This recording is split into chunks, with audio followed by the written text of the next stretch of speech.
Hi guys, how are you doing today? Hi, Good. How good. are you? I'm doing well, thanks. So I'm gonna get right to it.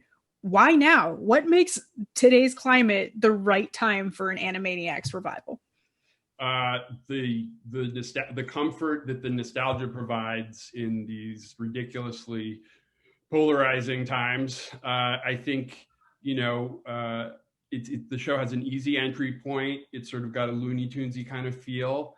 It doesn't over challenge or overtax you so much that at the end of the day, of exhausting interactions with our world, it's provides some comfort. I think and also Warner Brothers and Amblin want to make a lot of money.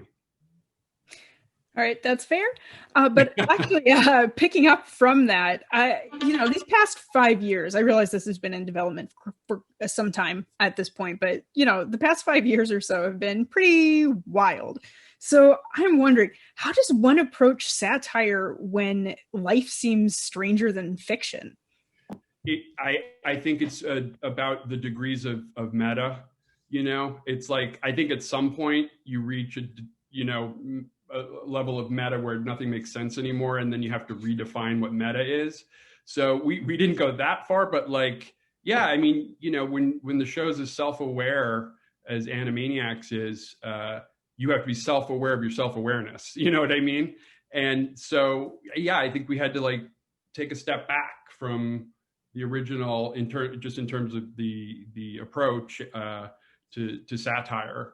And there's been so many shows since the Animaniacs has been off the air that have changed the comedic climate and tone of things.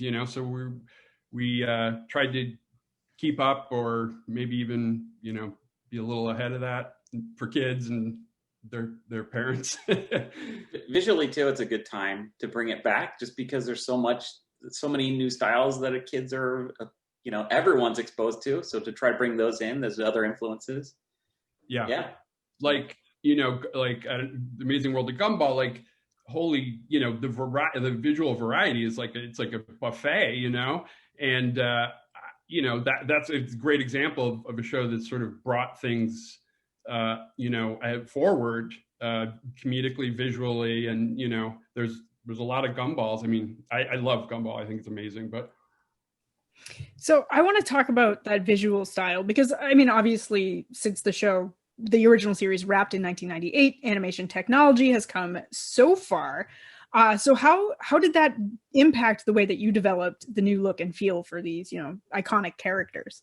well, actually, we did like a development process where we did a bunch of different takes of the characters and styles, and out of that, like shown to Steven, he wasn't very happy with straying too far from the original. So we had to go back and look at all the original shows and figure out like what was the best of the best.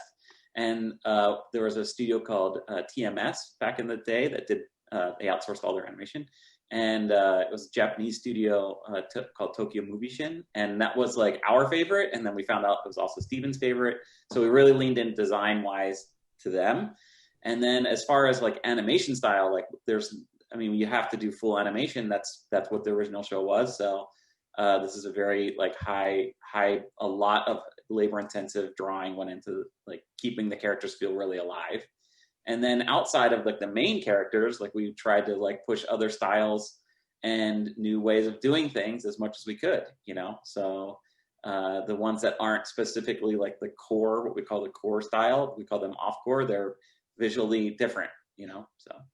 yeah, and Gabe did an incredible job of harnessing all that new technology and animation and recreating that sort of hand-drawn feel that kind of takes us back to the original WB cartoons. All right, so I think I have time for like one more question, which is a real quick one. Just tease something you cannot wait for audiences to see from the revival. The variety, that's what I'm excited about. It's really, yeah, God, it's so hard to say. I really there's a sequence in a segment called the cutening that has a pretty cool K-pop song in it that's visually, and it's really it sort of gets you at all in all. You know, what the song and the visual, Gabe, that animation style was amazing, and yeah, I would say that's what I'm most excited about, I guess, off the top of my head. All right, so that is all that I have time for today. Thank you so much for speaking with me, and good luck with the rest of your launch. Thank you so much.